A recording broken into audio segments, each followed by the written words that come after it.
मंडळींनो, पहाटे 3:30 वाजता झोपान सकाळी 6 वाजता शितल्या काय मासाचं उठतला व ती झापडा उघडलीत ना आणि अलार्मचा आवाज कानात गेलो नाही. तर म्हणून आज चढवाचा होतो शेवटचा पेपर आणि झटापट कावळ्याची आंघोळ केल्याने चढू आता पेपर देऊसाठी तयार झालेला. तर 80-23 नेऊन तोरसोय फाट्यावर लावल्याने मंडळींनो आता एसटी साठी निघाला. डोळे मंडळींनो वाटाण्यासारखे सुजलेले कारण झोप पुरी झालेली नाही आणि तोरसोय फाट्यावर जाऊन उभा राहिले तर एक एसटी येईना. म्हणजे एसटी का दया नाही कोणाकच नाही. शेवटी एका दादान थांबवल्या. म्हटलं गो देवगडच्या शितल्या येतच काय कणकवलीक. शेवटी दादा बरोबर निघाले कणकवलीक जाऊ. ह्यो दादा आमचं पाहुणं लागता आणि ह्या मका गाडीत बसल्यावर समजला. तर मंडळींनो दादाने मस्त कणकवलीत नेऊन सोडल्यात.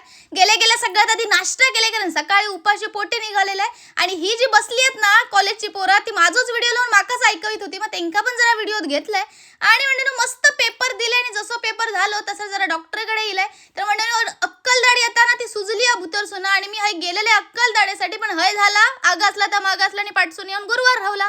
मंडळींनो ज्याच्यासाठी गेलेले तर केलं ना त्या डॉक्टरांनी तिसराच केला आणि पोखरला दाडे त्याच्यात सिमेंट भरल्याने घरात पाठवला.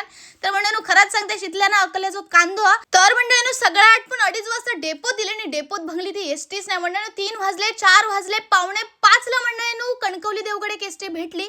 खरंच सांगते माझे डोळे ना माका अक्षरशः मंडळींनो उघडत नाही होते.